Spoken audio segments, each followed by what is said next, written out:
Hello friends, నరటలో మన Sasuke bro మెడ మీద ఒక వింత ఆకారం అయితే ఉంటుంది కదా.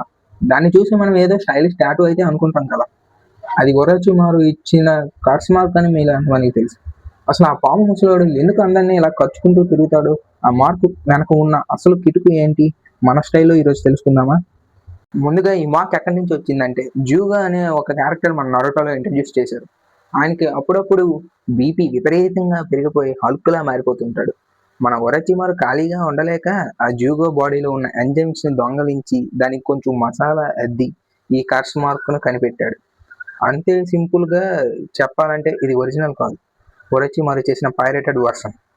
కానీ ఈ మార్కులు వేయించుకోవడం అంటే సాహసమనే చెప్పాలి. ఎందుకంటే ఒరచిమారు వచ్చి మెడ మీద గట్టిగా ఒక లవ్ బైట్ అదే కర్స్ మార్క్ వేశాడని చెప్తారు.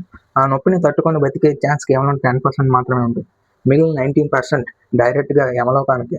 అంటే సాస్కే బతికాడంటే వాడు ఎంత గట్టి పిండమో అర్థం చేసుకోండి.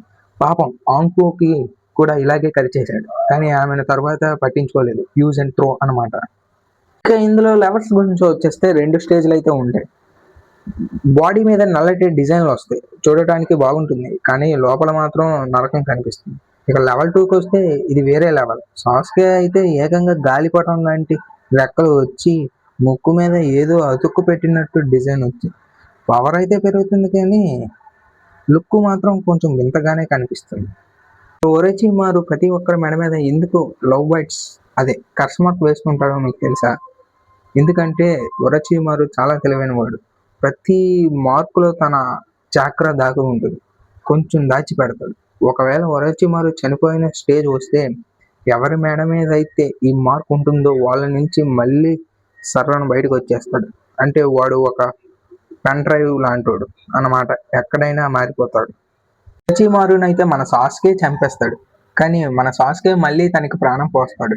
అది ఏ ఎపిసోడ్‌లో సాస్కే ఒరచిమారుకి మళ్ళీ ప్రాణం పోస్తాడో మీరు కింద కామెంట్ చేయండి. చూసారు కదా ఫ్రెండ్స్, ఇదండి మన నాగరాజు ఒరచిమారు యొక్క కర్స్ మార్క్ యొక్క గోల. పూర్తి వివరాలైతే మీ ముందుకు తెచ్చాను. ఇంకా ఏమైనా డౌట్స్ మీకుంటే కింద కామెంట్ చేయండి. క్లారిఫై చేయడానికి ఇంకో వీడియో చేసుకుందాం. మీకు ఇంకా ఏమైనా యానిమే డౌట్స్ ఉంటే వాటిని కూడా కింద కామెంట్ చేసేయండి. వీడియో నచ్చితే ఖచ్చితంగా లైక్ చేసుకోండి.